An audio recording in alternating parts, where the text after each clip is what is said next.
ძალიან ისტორიული და მნიშვნელოვანი თარიღია დღევანდელი დღე ჩვენი ქვეყნისთვის, რადგან ამ ქვეყანამ თავისი ბრძოლით და სისხლით კიდევ ერთხელ მოიპოვა დამოუკიდებლობა და თავი დააღწია რუსეთის იმპერიას.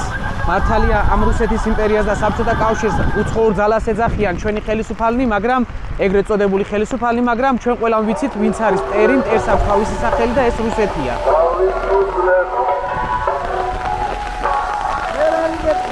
ჩვენ აქ მე-95 დღეს უწყვეტად ვგავართ, მართალია ამინდი ხელს არ გვიწყობს ჩვენი პროტესტის გამოსახატავად, მაგრამ არა უშავს ჩვენი წინაპრები ამაზე მეც იტანდნენ, ჩვენი წინაპრები ამაზე მეტი გადაუტანიათ და ჩვენც ამას აუცილებლად გაუძლებთ. ჩვენ ამით გვინდა ჩვენი სიმტკიცე და ჩვენი ერთგულება დაუმტკიცოთ ყველა საქართველოს და ვთქვათ, რომ ქართველი კაცი ყოველთვის იბრძოდა და ქართველი კაცის ყოველთვის იყო მიზანი თავისუფლება და ჩვენ ყოველთვის ვიბრძოლებთ თავისუფლებისთვის. დღეს ამ თავისუფლებას გვართმევენ, თუმცა ასე ადვილად არ დავთმობთ ამ ყველაფერს.